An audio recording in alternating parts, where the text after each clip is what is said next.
This is going to be a live webcast for the next 20-30 minutes. मुझे सबका पूरा जोश चाहिए, बट बिफोर दैट प्यारे दोस्तों, मेरे सारे सीनियर्स, दो मेरे प्रेसिडेंट जिनके साथ मैंने काम किया, डॉक्टर मार्तन दपिले, डॉक्टर एस अग्रवाल, मैं चाहूँगा कि दोनों खड़े हो जाएं। और हम इन लोगों के लिए भी, क्योंकि इन लोगों ने मेरे को 2 साल में ट्रेन किया है कि मैं ये मौका आप लोगों को दे सकूँ।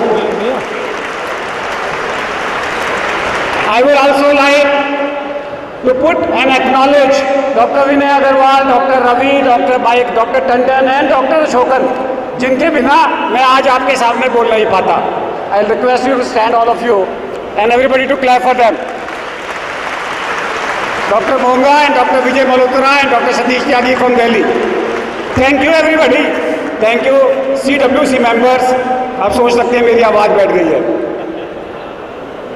इसको आप ये भी बोल सकते हो कि मेरी आवाज़ बैठ गई जब मैं बोल रहा हूँ। I am speechless, I am absolutely touched, I am emotional. कभी नहीं सोचा था कि 1 साल पहले जो हमने एक स्लोगन दिया था IMA वन वॉइस, वो आज पूरा होगा। And to date it is a practical example of IMA one voice. IMA, everybody will say one voice. I am representing all of you. I am not the national president alone. I am the collective consciousness of 12 lakh members, including through FOMA and all members in the country through the World Medical Association and all hospitals in the country. यहाँ पे पूरा medical profession यहाँ पे इकट्ठा है, and we are representing the whole medical profession and not only Indian Medical Association. And that's what IMA one voice is. हम लोग उसी बैठे हुए थे, मैं और डॉक्टर अशोकन, जब हम लोगों ने डिसाइड किया कि 6 तारीख को दिल्ली चलो। Now this 6th June will become a memorable event in the history of IMA, and this will be called as IMA. This will be called as a IMA Satyagraha Day, IMA Sangharsh Day. Every year, this 6th June should be celebrated by the incoming people by IMA Sangharsh Day, IMA Satyagraha Day. Thank you, Dr. Ashokan, for giving this idea of organizing IMA Delhi Chalo. जब हम Delhi medical association के साथ में बैठे हुए थे तो हमने फार्मूला निकाला कि 6ठा महीना है, 6ठा दिन है, 6ठा महीना है, 6ठा दिन है, 6 हमारी मेजर डिमांड्स हैं।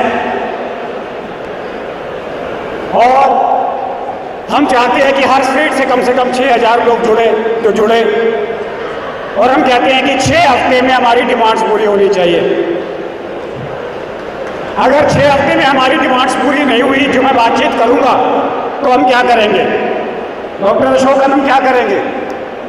चलो 10 हफ्ते दिए आपको, एक्शन कमेटी। आपने कहा था 6 जून, मैं कहता हूँ 18 अगस्त। 18 अगस्त तक हम समय देते हैं सबको कि हमारी मांगे पूरी करो। नहीं तो अगर 18 अगस्त तक हमारी डिमांड्स पूरी नहीं हुई तो व्हाट इज नेक्स्ट? छक्के छुड़ा देंगे। 6 नंबर 6, 18 अगस्त हमारा नेक्स्ट पड़ाव होगा। 18 अगस्त हमारा नेक्स्ट पड़ाव होगा। और 10 हफ्ते बहुत होते हैं। 10 हफ्ते के अंदर में तो पूरा इलेक्शन हो जाता है, सरकार बदल जाती है, सरकार पलट जाती है। So today we announce that all our demands, which I am going to enumerate, must be accepted. हमारी दिल की बात मोदी जी के मन की बात में आनी चाहिए। जब तक हमारी दिल की बातें मोदी जी के मन की बातों में नहीं आएंगी, हमारा आंदोलन चालू रहेगा।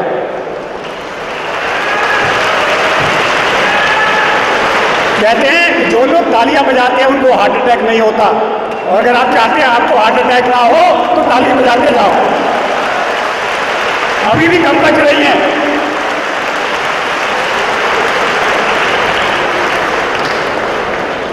हमने सोचा था कि इस संडे को, इस इतवार को हम 6 न्यूज़पेपर्स में ऐड देंगे। हमने दिया। हमने times of India, Hindustan times, Navbharat, Hindustan, Dainik Jagran और इंडियन एक्सप्रेस में 5वें पेज में, जो कि दिल्ली का लोकल पेज है, हमने न्यूज़पेपर में ऐड दिया as a open letter to prime minister. हमने सोचा कि इस ऐड देने से they will understand that we are serious, that IMA one voice makes sense, makes business, they means business. कुछ हलचल भी हुई, DG ने बुलाया, हेल्थ सेक्रेटरी ने बुलाया, कुछ हलचल भी हुई, लेकिन वो हलचल इनफ नहीं है। Enough is enough. 18 अगस्त तक हमें किसी भी हालत में जवाब चाहिए। इस पीरियड के अंदर में वेस्ट बंगाल क्लिनिकल एक्ट आया, जिसमें पूरी मेडिकल फ्रेटर्निटी ने रिएक्ट किया। हम जाके मैडम ममता बनर्जी से भी मिले, कुछ एक बातचीत, कुछ एक चीज़ों के अंदर में हल भी निकला, लेकिन नहीं। Criminalization of medical practice, medical prosecution और criminal prosecution of doctors on medical practice is not acceptable. क्या आप सब लोग इसलिए डॉक्टर बने थे कि आप जेल जाएं? मुझे आवाज सुनाई नहीं दे रहा, अभी भी सुनाई नहीं दे रहा। We are not criminals, we are practitioners. अगर हम नेक्स्ट टू गॉड कहलाते हैं तो क्रिमिनल प्रोसिक्यूशन हमारा आंसर नहीं है। लेकिन वेस्ट बंगाल क्लिनिकल एक्ट के अंदर में अगर आप कुछ भी गड़बड़ी करोगे तो criminal prosecution is shall up to 3 years। No, हम लोग 3 साल जेल जाने के लिए नहीं बने। मैडम ममता बनर्जी ने हमें आश्वासन दिया है कि वो इसके ऊपर देखेंगी, लेकिन वो अभी तक आश्वासन है कि हम आश्वासन पे ही चलते रहेंगे। हम दिल्ली के हेल्थ मिनिस्टर से भी मिले, हमारा पूरा delegation, doctor Arun Gupta, doctor Girish Tyagi, जो दिल्ली मेडिकल काउंसिल के प्रेसिडेंट हैं, रजिस्ट्रार हैं, वो भी हमारे साथ गए। बहुत सारी बातें हमारी सुनी गई। उन्होंने महीने में एक बार एक कमेटी भी बना दी कि आप लोग हमसे आके मिले, लेकिन जब तक रिजल्ट सामने नहीं आएंगे हमारा संघर्ष चालू रहेगा। 2.5 साल पहले इंटर मिनिस्ट्रियल मीटिंग चली, 5 मिनिस्ट्रीज के लोग बैठे, वायलेंस के ऊपर में, PCP एंटिटी के ऊपर में, क्लिनिकल एस्टेब्लिशमेंट में, क्रॉस पैथी में और कैपिंग ऑफ कंपनसेशन। लेकिन 2.5 साल के अंदर भी अभी भी एक बोर्ड कमेटी या कोई भी एक कमेटी की तरह वो रिकमेंडेशन ही चल रही हैं। अब हमने उनको बोल दिया है कि 6 हफ्ते में हमारी रिकमेंडेशन जो एग्रीड है उसे पूरा करो। हम मेंबर ऑफ पार्लियामेंट से भी मिले, 6 member of parliament doctors IMA भी आए। उनकी सजेशन ये थी कि आप एक क्लिनिकल एस्टेब्लिशमेंट एक्ट ऐसा बनाओ जिसमें आपकी सारी प्रॉब्लम्स खत्म हो जाए। हम उस पर भी काम कर रहे हैं, लेकिन वो भी एक आश्वासन था।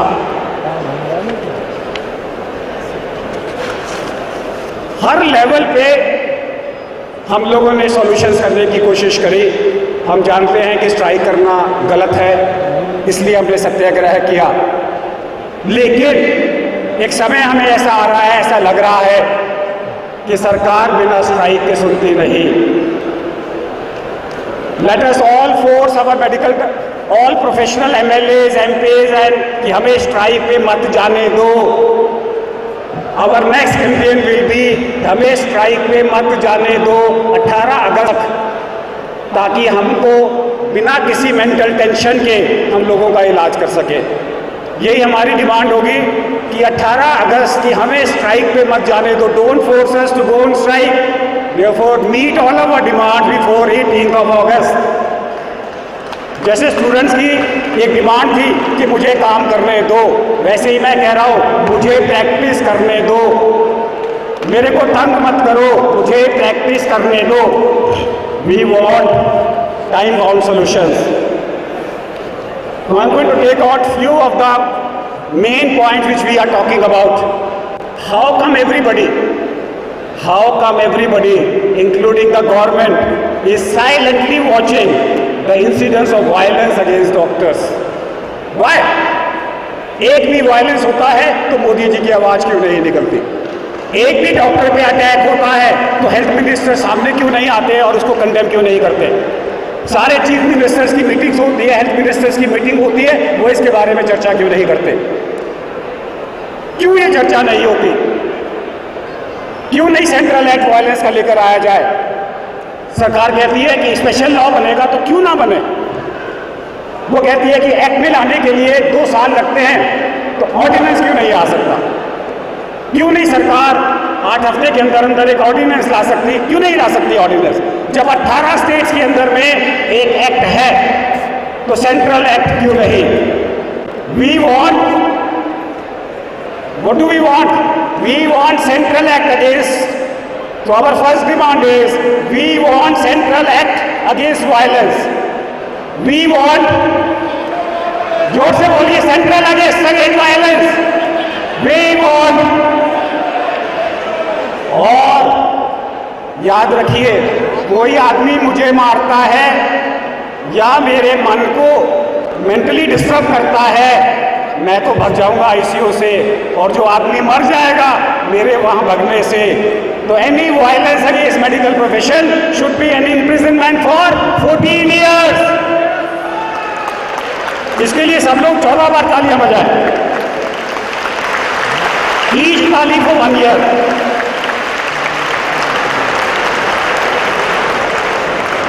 Should we compromise on this issue? Should we compromise on this issue? If not, why are suddenly we being tried as criminals? जो भी पेशेंट आता है, जब भी वो हमारे से अपसेट होता है, पुलिस को बुला लो, 100 को डायल कर दो। कभी ऐसा सुना है आज तक आपने? जब आप MBBS डॉक्टर बने थे, इसलिए बने थे कि हर चीज के लिए पुलिस आपके साथ में आए? दोस्तों याद रखो, सरकार का जो बजट है वो सिर्फ 20% लोगों में जा रहा है। 80% लोगों का इलाज प्राइवेट सेक्टर कर रहा है।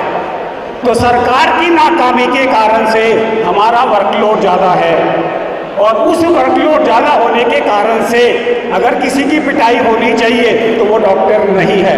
वो पिटाई होनी चाहिए जो इंफ्रास्ट्रक्चर प्रोवाइड नहीं कर रहा, चाहे वो सरकार हो, चाहे चीफ सेक्रेटरी हो, चाहे चीफ मिनिस्टर हो। हमारे ऊपर 304 लगता है, महाराष्ट्र में लगा, इन लोगों ने लड़ाई लड़ी।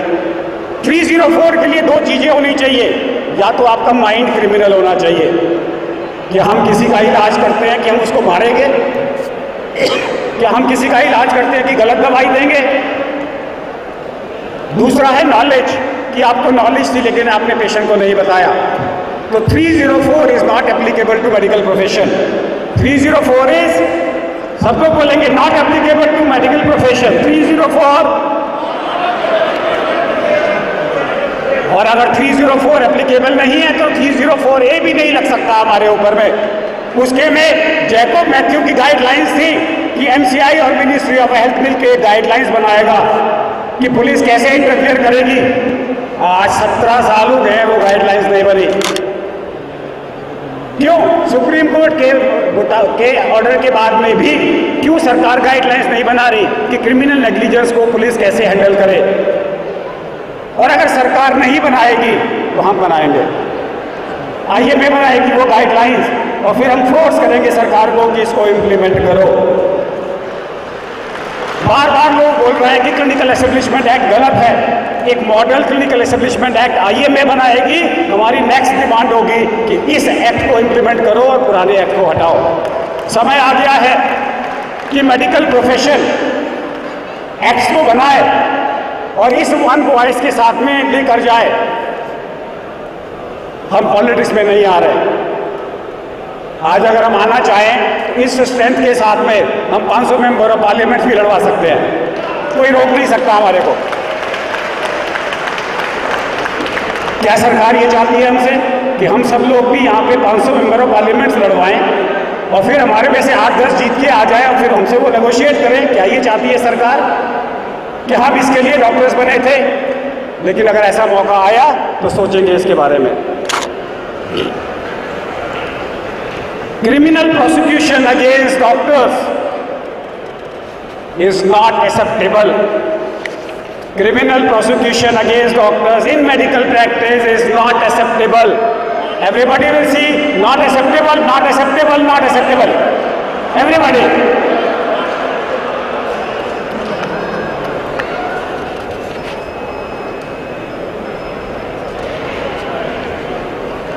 हमारे स्टूडेंट्स, हमारे जूनियर डॉक्टर्स बहुत यहाँ पर आए हुए हैं। जितने भी मेरे स्टूडेंट्स और जूनियर डॉक्टर्स आए हुए, हल्ला मचाओ। कितने जूनियर डॉक्टर्स हैं यहाँ? यहाँ तो बहुत कम है जूनियर डॉक्टर्स और मेडिकल स्टूडेंट्स। मेडिकल स्टूडेंट्स जिंदाबाद।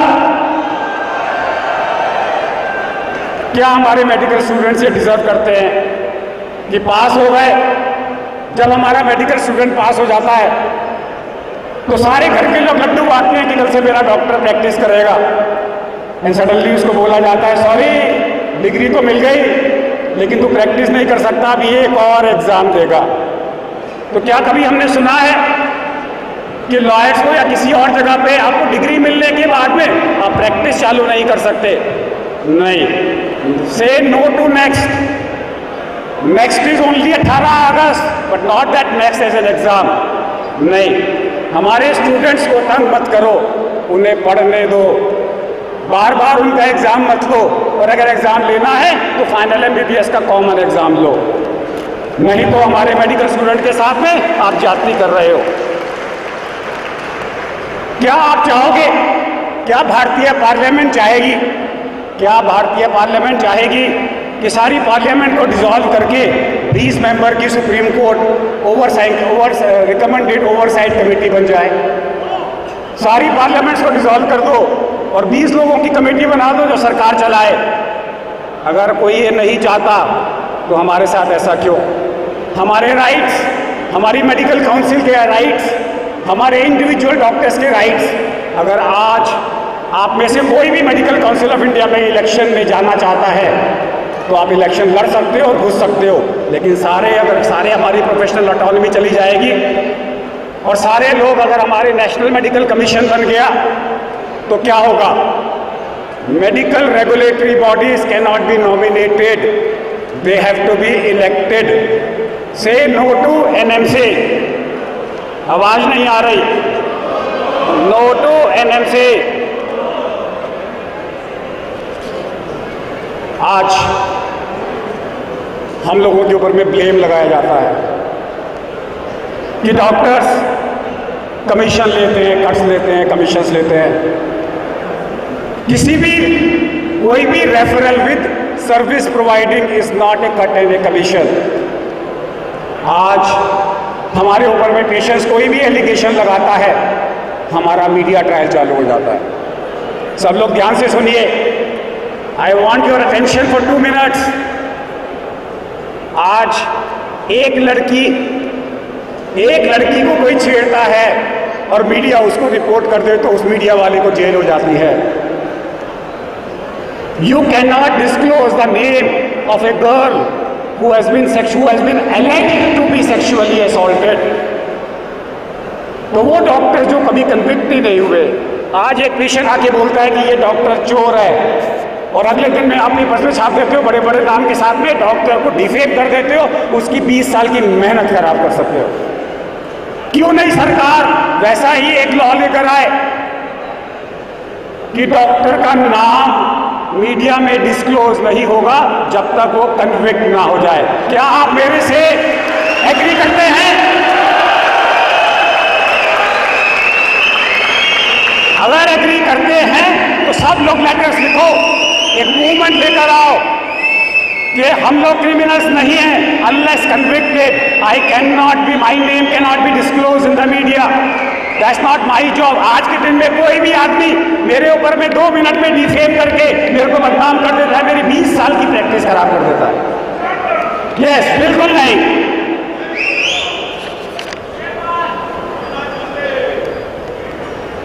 आज सरकार एक मैसेज दे रही है।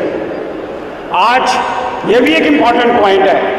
आज सरकार ये मैसेज दे रही है कि आयुष के डॉक्टरों को बुखार का इलाज करना नहीं आता। सरकार ये मैसेज दे रही है कि आयुष के डॉक्टर डायरिया का इलाज नहीं कर सकते, आयुष के डॉक्टर कॉन्स्टिपेशन का इलाज नहीं कर सकते, आयुष के डॉक्टर जो हैं वो खांसी जुकाम का इलाज नहीं कर सकते। बार बार वो हाथ जोड़ के बोल रही है कि इन लोगों को क्रोसिन लिखने दो, इनको एंटी एलर्जिक दवाइयाँ लिखने दो, क्योंकि इनको कुछ भी नहीं आता। अगर इनको कुछ भी नहीं आता तो आयुष खत्म कर दो। अगर सरकार ये कहती है कि आयुष को छोटी मोटी बीमारियों भी इलाज करना नहीं आता, then why they are continuing Ayush?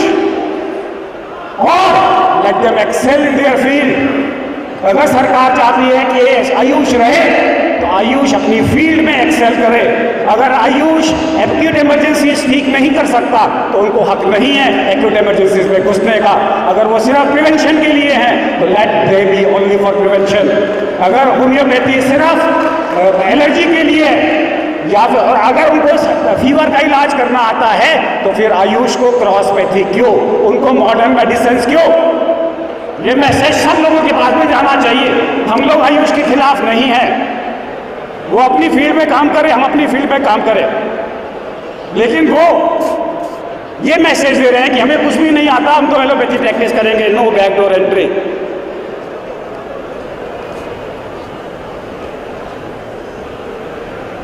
Anti quackery law क्यों नहीं बना अभी तक? क्यों बंदर के हाथ में उस तरह दिया जा रहा है? Giving allopathic medicine to a quack who is not a qualified member is like giving a razor in the hand of a monkey. Will you allow that? Will you allow that? So we want a Central Anti-Quackery Act immediately. सरकार चाहती है कि अगर किसी आदमी का, we are not against compensation, we are not against accountability. अगर हमसे एरर करना मेरा जन्मसिद्ध अधिकार है, गलतियां होंगी, हाई कोर्ट के जजेस से भी होती हैं, सुप्रीम कोर्ट के जजेस से भी होती हैं, भारत सरकार से भी गलतियां होती हैं। उन गलतियों का एक मैकेनिज्म है और उसके लिए मैंने अपना इंश्योरेंस करा रखा है। लेकिन जो करंट फार्मूला है 70 minus age of injury multiplied by annual income plus 30% minus 1/3। एक आदमी जिसकी तनख्वाह 1 लाख रुपए महीना है उसको वो कंपनसेशन 6 करोड़ रुपए का पड़ेगा, लेकिन उसी आदमी की तनख्वाह अगर 10,000 रुपया है तो कुछ लाख पड़ेगा, अगर उसकी तनख्वाह 8,000 है तो और कम मिलेगा। तो क्या हमारी भारत की जनता को उसका कंपनसेशन उसकी इनकम के अनुसार मिलना चाहिए? नहीं। Is it not a discrimination to me? Is it not a discrimination to me कि पेशेंट से पूछूं तो कमाता कितना है? MCI एक्ट ये कहता है I am not suppose to differentiate between the income of a person. No. तो कौन सा फार्मूला इस्तेमाल करना चाहिए जो सरकार ने खुद बनाया है क्लिनिकल ट्रायल के ऊपर में? अगर क्लिनिकल ट्रायल वाला फार्मूला इस्तेमाल होता है तो maximum compensation will be 40 lakhs। एक तो कंज्यूमर प्रोटेक्शन एक्ट और दूसरा वेस्ट बंगाल क्लिनिकल एक्ट। सारे मेरे वेस्ट बंगाल के डॉक्टरों को 2 कंपनसेशन आ गए कि भाई एक से तो मिलेगा ही, अगर 2 जगह पे जाओगे एक जगह से तो मिलेगा। इसके बारे में भी हमने मैडम से चर्चा करी। On principle she has agreed कि मैं इन दोनों में से एक ही एप्लीकेबल होगा, बट लेट्स सी क्या वो बात हमारी मानी जाती है कि नहीं मानी जाती जो है। मेरे MBBS डॉक्टर्स, मेरे फैमिली डॉक्टर्स, मेरे वो सारे डॉक्टर जो फैमिली प्रैक्टिस कर रहे हैं, धीरे धीरे उनको खत्म किया जा रहा है, वो खत्म होते जा रहे हैं। We need to empower them. आज सरकार कहती है कि आप हमारे नेशनल प्रोग्राम्स में पार्टिसिपेट करो। मोदी जी कहते हैं 9 तारीख को फ्री पेशेंट्स देखो। देखेंगे, जरूर देखेंगे। टीबी वाले कहते हैं कि हर टीबी को नोटिफाई करो। डेंगू मलेरिया वाले कहते हैं हर एक को आप नोटिफाई करो। हम सब करेंगे, हम सारे नेशनल प्रोग्राम्स को कंट्रोल करेंगे, उनको पार्टिसिपेट करेंगे। लेकिन जब नेशनल प्रोग्राम्स को रन करने के लिए सरकार हर सरकारी डॉक्टर को उसी प्रोग्राम को रन करने के लिए तनख्वाह देती है तो हमारे MBBS डॉक्टरों को उन्हीं प्रोग्राम को प्राइवेट सेक्टर में रन करने के लिए रिटेनरशिप क्यों नहीं देती?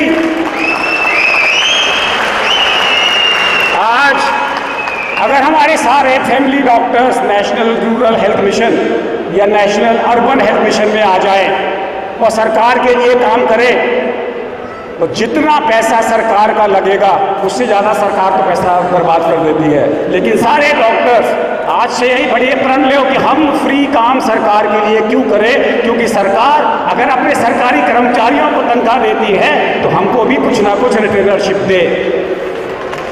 सरकार कहती है कि इमरजेंसी में आपको पेशेंट को स्टेबलाइज फ्री करना है। क्या ये सरकार की रिस्पॉन्सिबिलिटी नहीं है? अगर ये सरकार की रिस्पॉन्सिबिलिटी है और अगर सरकार मेरे माध्यम से उन पेशेंट्स को जिनको सरकारी अस्पताल में जगह नहीं मिल रही, हर इमरजेंसी को सरकारी अस्पताल में जाना चाहिए था। पहले होता था कि सारी एक्जुअलिटी, सारी इमरजेंसी सरकारी अस्पताल में जाएगी, सारे रेप विक्टिम सरकारी अस्पताल में जाएंगे। अब उन्होंने बोल दिया प्राइवेट में भी जा सकते हो, लेकिन आपको पैसा नहीं मिलेगा। उसी रेप विक्टिम को जब वो सरकार में होता है तो इमरजेंसी डॉक्टर देखता है तो उसकी तनख्वाह सरकार देती है, और उसी रेप विक्टिम को जब मेरा डॉक्टर प्राइवेट सेक्टर में देखता है तो उसे कुछ नहीं मिलता।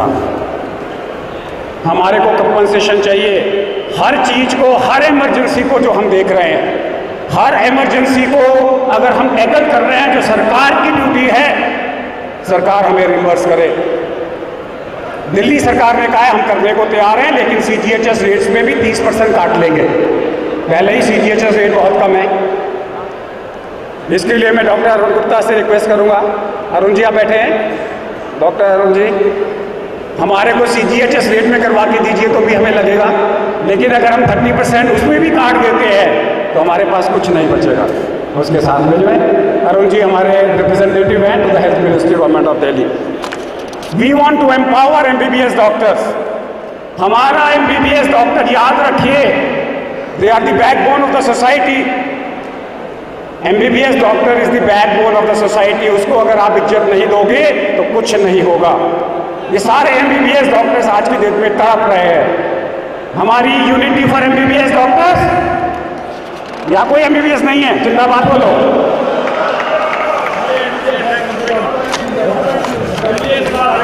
हम लोग भी MBBS हैं, बाद में MD करिए, हम पहले MBBS है।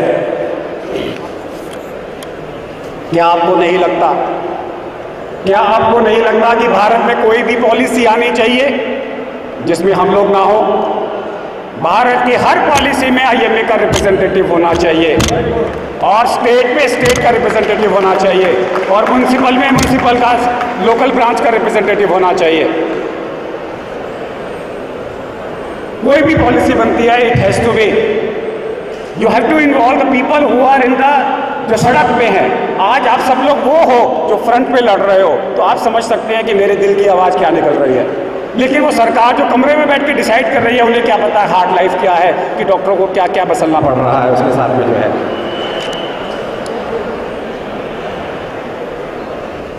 PCPNDT एक्ट कल पेपरों के अंदर में बहुत सारी संस्थाओं ने हमारे के इस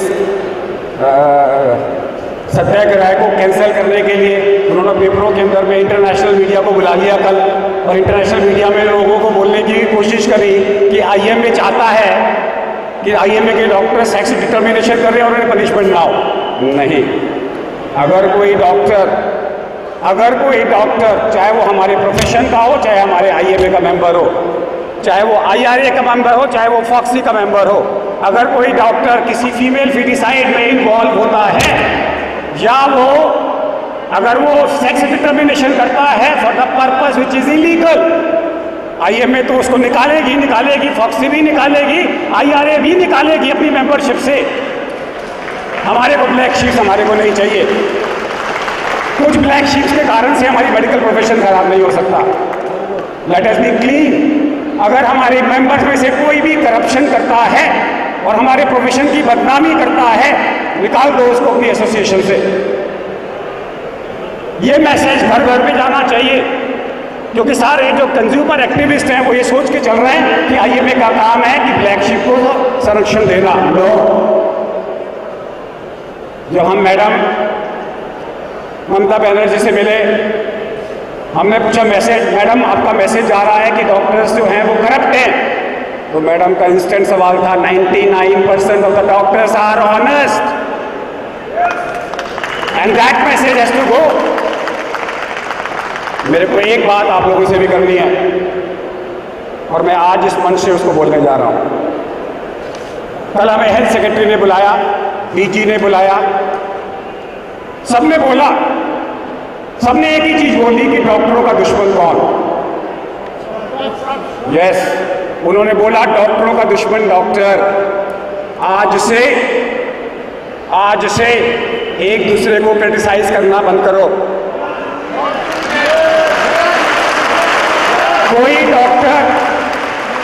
कोई डॉक्टर एक दूसरे को क्रिटिसाइज नहीं करेगा। सब डॉक्टर्स अच्छे हैं। यू कांट से कि उसने गलती करी है। हम सब ने MBBS किया है, हम सबको 50% मार्क्स मिले हैं। 60% जिसको मिले हैं उसका मतलब ये नहीं है कि वो 50% वाला जो है वो खराब है।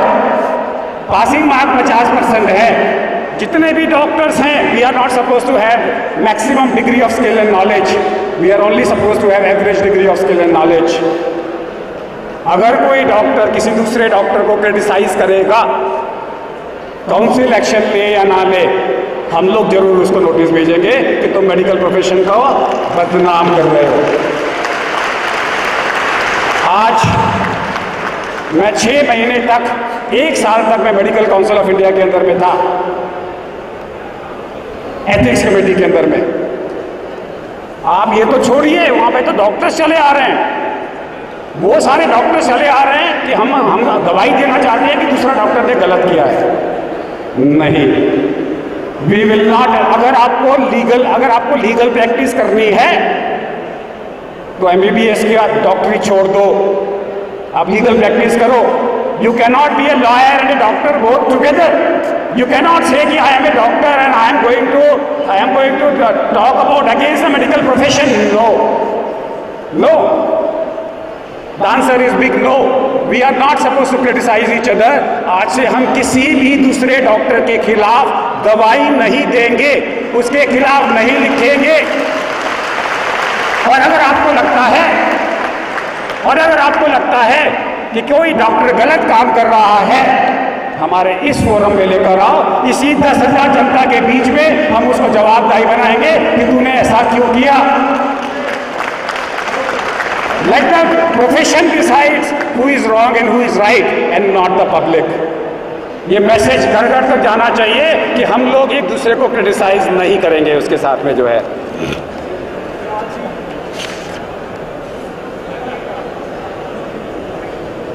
बड़ा एक सिंपल सा स्टेटमेंट दे दिया मोदी जी ने कि जेनरिक लिखो, पूरे इंडिया में प्रयास हो गया। ऐसे लोगों को लगा कि डिमोनेटाइजेशन जैसी कोई एक्टिविटी हो गई, हमारे ऊपर हथौड़ा मार दिया कि जेनरिक लिखो। सरकार ये भूल गई कि भारत में 2 ही प्रकार की दवाइयां हैं, या जेनरिक या पेटेंट। अगर आप ये लिखते हो कि जेनरिक दवाइयां लिखो, इसका मतलब है पेटेंट दवाइयां मत लिखो। इसका मतलब है भारत में कोई भी नई दवाई आएगी उसको मत लिखो। इसका मतलब है ICMR कोई भी नई दवाई लेकर आता है जिसका पेटेंट किसी के पास होता है, वो मत लिखो। नहीं, ये मतलब मोदी जी का नहीं था। मोदी जी का मतलब था जेनरिक लिखो, लेकिन वो ये बोलना भूल गए कि कौन सी जेनरिक लिखो, जेनरिक कि जेनरिक ट्रेड कि जेनरिक ब्रांड। जेनरिक लिखो डज नॉट मीन कि ब्रांड मत लिखो, क्योंकि हमारे यहाँ पर भी जेनरिक 3 प्रकार से मिलती है, generic trade and generic brand. और एक ही कंपनी तीनों को दवाइयों को डिफरेंट रेट्स में देती है। सरकार कहती है कि 5 सितारा अस्पताल की हम परमिशन देंगे, लेकिन जाना मत। हम दवाई को 100 रुपए की मार्केट में अलाउ करेंगे बेचने के लिए, लेकिन लिखोगे मत। ये कैसे हो सकता है? सरकार को generic trade and generic brand सब दवाइयों की एक ही कीमत करनी होगी। ये मेरा राइट है कि मैं कौन सी दवाई लिखूं, कौन सी कंपनी को चूज करूं। अगर सरकार चाहती है कि मैं कंपनी से बात ना करूं, मुझे मंजूर है, मैं कंपनी से बात नहीं करूंगा। तो मेरी नॉलेज को अपडेट करने के लिए आज की डेट में कॉर्पोरेट हॉस्पिटल मेरी नॉलेज अपडेट करता है तो मुझे पेशेंट भेजो।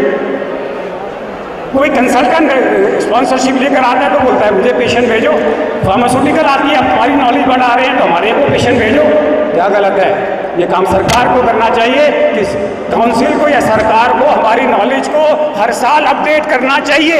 अगर वो अपडेट नहीं कर रही तो अगर हम किसी एक फार्मास्यूटिकल के नाम पे दवाई लिख रहे हैं तो वो गलत नहीं है। गलत तब होता है जब 10 रुपए की भी दवाई अवेलेबल है, 20 रुपए की दवाई अवेलेबल है, मैं 20 रुपए की लिख रहा हूँ। उसके लिए भी सरकार जिम्मेदार है कि वो 20 रुपए की दवाई मार्केट में क्यों ला रही है जब 10 रुपए की भी वो दवाई है। ये मेरा काम नहीं है, ये मेरा काम नहीं है कि मैं जा जाके देखूं कि कौन सी दवाई सस्ती है, कौन सी दवाई महंगी है। हर दवाई का रेट 10% वेरिएशन से ऊपर नीचे नहीं होना चाहिए और वो मेरी इच्छा होनी चाहिए कि मैं कौन से लिखूं। ये सरकार डिसाइड नहीं कर सकती कि मैं हीमोग्लोबिन कराऊं कि नहीं कराऊं, सुबह कराऊं कि शाम को कराऊं, मैं कौन सी दवाई दूं, एडमिट करूं कि नहीं करूं, एलाइजा कराऊं कि नहीं कराऊं। ये प्रोफेशनल ऑटोनॉमी है।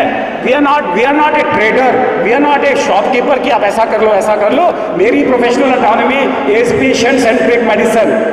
मेरे को इंडिविजुअलाइज पेशेंट के साथ में इलाज करना चाहते हैं। सरकार कहती है हम डिसाइड करेंगे कि आपके रेट क्या होने चाहिए, सरकार कहती है हम डिसाइड करेंगे कि आपकी गाइडलाइंस क्या होनी चाहिए।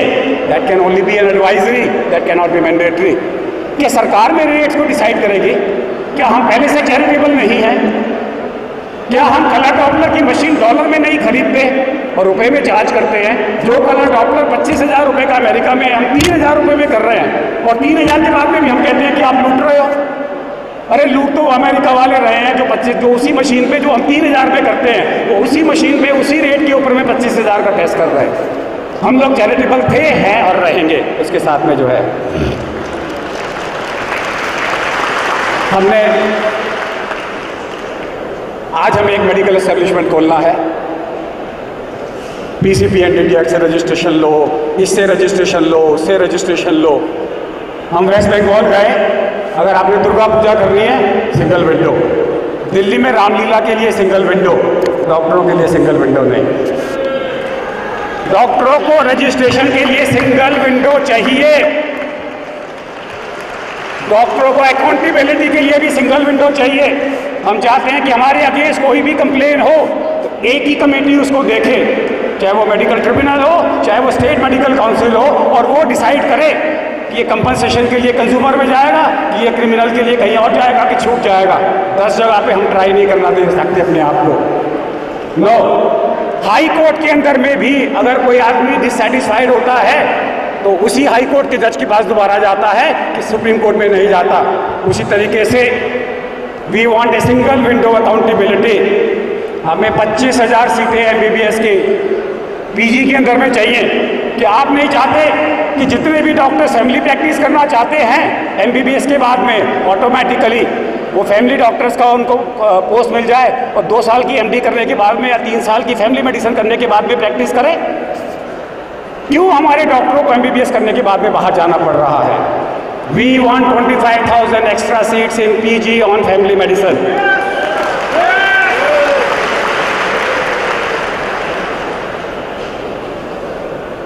मेरे सर्विस डॉक्टर्स परेशान हैं। किसी की उम्र 62 साल, किसी की 65 साल, और फिर लड़ाइयाँ चालू हो जाती है कि 62 से 65 तो कर दिया लेकिन हम आपको ये काम नहीं देंगे, टीचिंग नहीं देंगे, ये नहीं देंगे। We want uniform services. क्यों मेरा डॉक्टर रूरल एरिया में जाना नहीं चाहता? अर्बन में 60,000 तो वहाँ 20,000। क्यों मेरा डॉक्टर कॉन्ट्रैक्ट पे है? क्यों NHRM के सारे डॉक्टर्स कॉन्ट्रैक्ट के ऊपर में है? कोई भी डॉक्टर अगर किसी कॉन्ट्रैक्ट में है वो नहीं हो सकता। Contractual jobs are not allowed. हमारे डॉक्टर्स क्या कॉन्ट्रैक्ट में रहेंगे जिंदगी भर तक? 20-20 साल तक कॉन्ट्रैक्ट में है और उनको नौकरी जो है उनकी पक्की नहीं हो रही। क्या आप ये सर्विस डॉक्टर्स यहाँ बैठे हो कि आप अपने राइट्स के लिए लड़ोगे? नहीं। Service doctors to answer that.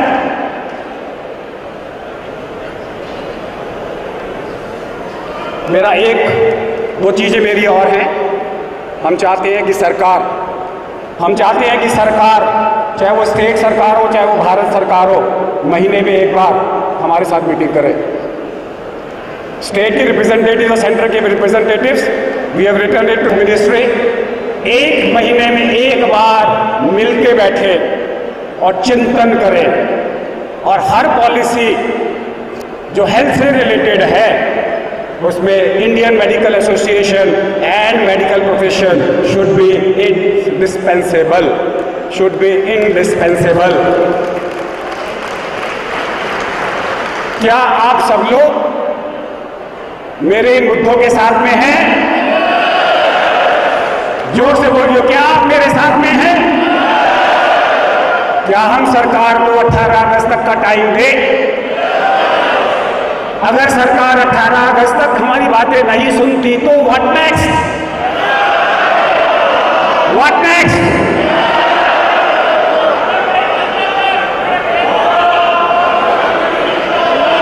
हम लोग आज हमारे 10,000 लोग यहाँ पे चार्ज अप है।